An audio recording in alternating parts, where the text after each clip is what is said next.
안녕하세요. 7월 6일 월요일 하나씩 말씀 묵상 시간입니다. 어제 주일 설교 말씀 잘 들으셨나요? 예수님께서 우리를 생명의 빛으로 인도하십니다. 한 주간도 빛 대신 주님을 따라가는 우신 가족들이 되기를 간절히 바랍니다. 오늘 우리에게 주시는 말씀은 베드로전서 3장 13절에서 22절까지 말씀인데요. 유등정 송정자 집사님께서 말씀 읽어주시겠습니다.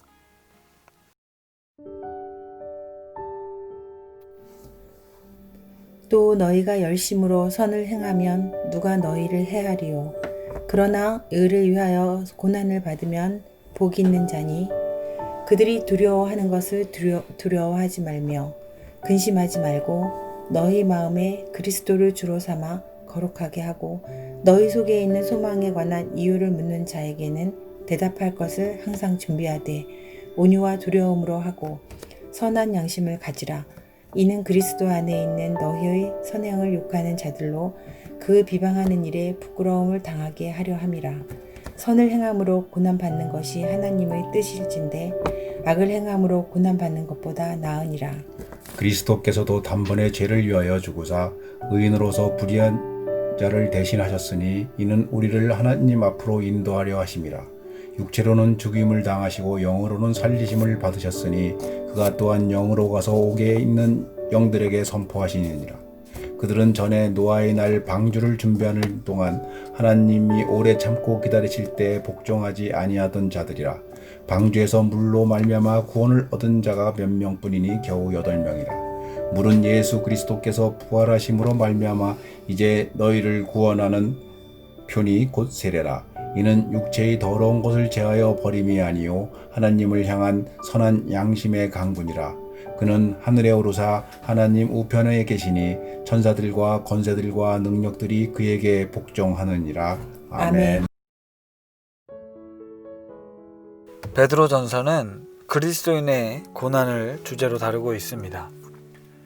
예수 믿으면 성공하고 기도하면 모든 것이 해결된다는 우리의 고정관념을 여지없이 부숴놓는다고 설명한 주석의 내용도 있는데요.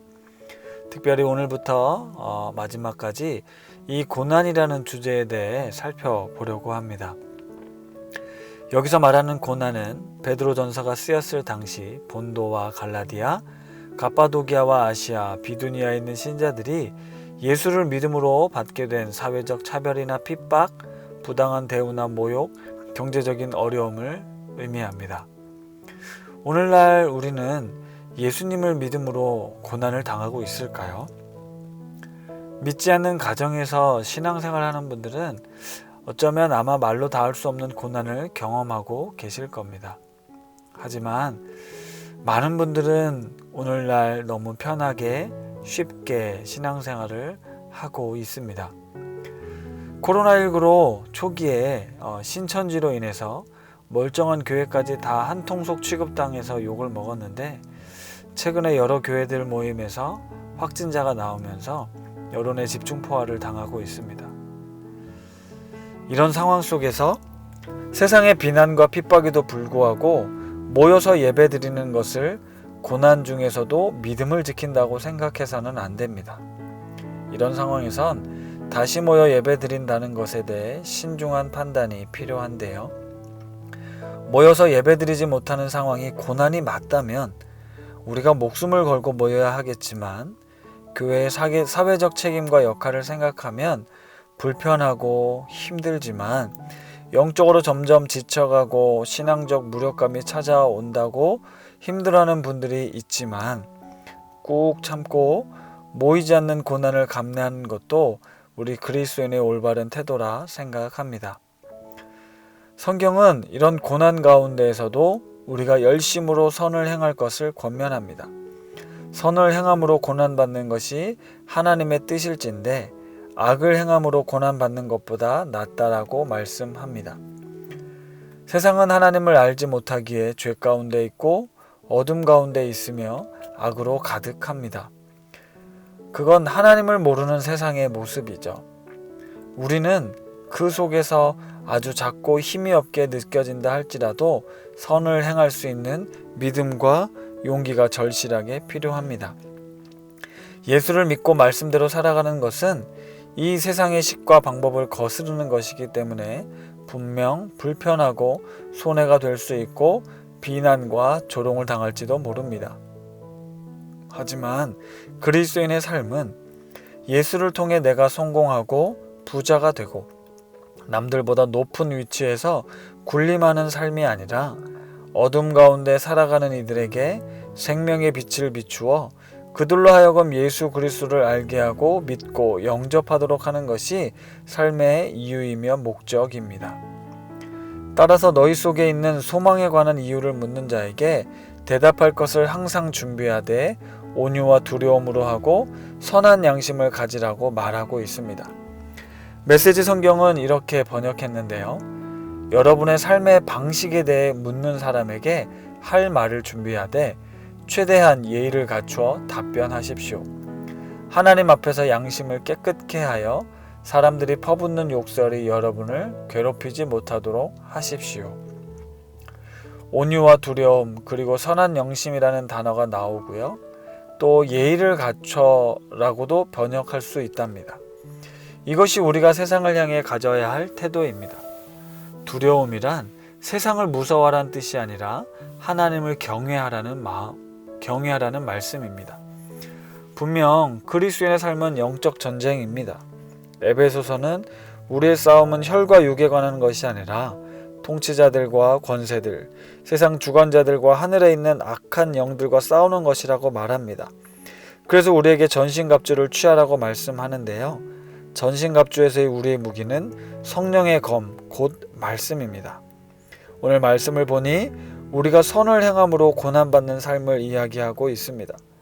예수님께서 세상과 같은 힘과 권력과 무기로 하나님의 뜻을 이루지 않으시고 십자가에 달려 죽으심으로 희생과 섬김으로 하나님의 나라를 세우셨습니다. 뒤이어 나오는 말씀을 보아도 예수님께서 의인으로서 불의한 자를 대신하였다고 하는데요. 로마서 6장 7절에서 8절은 말합니다. 의인을 위하여 죽는 자가 쉽지 않고 선인을 위하여 용감히 죽는 자가 혹 있거니와 우리가 아직 죄인 되었을 때 그리스도께서 우리를 위하여 죽으심으로 하나님께서 우리에 대한 자기의 사랑을 확증하셨느니라. 예수님께서는 죄인을 위해 자신의 생명을 드림으로 하나님께서 우리에 대한 자기의 사랑을 확증하셨다고 합니다. 이것이 하나님의 뜻입니다. 사랑하는 여러분, 우리는 그리스도인입니다. 예수를 믿는 사람들이죠. 하나님의 자녀들입니다. 하나님께로부터 보냄을 받은 사람들입니다.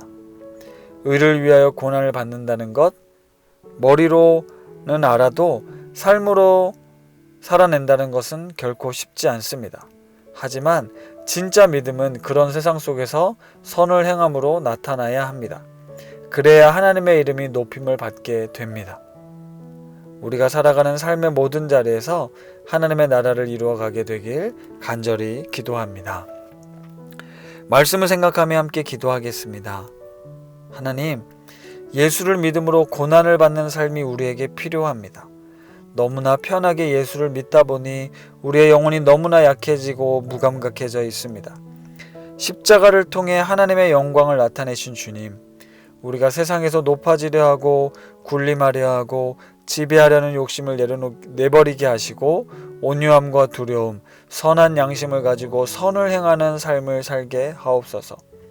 너무너무 힘든 시기를 보내고 있는 믿음의 성도들에게 하나님 위로해 주시고 견뎌낼 힘을 주시며 헤쳐나갈 지혜를 허락하여 주옵소서. 우리의 구원자이신 주님을 더욱 의지하게 하옵소서. 함께 기도하겠습니다.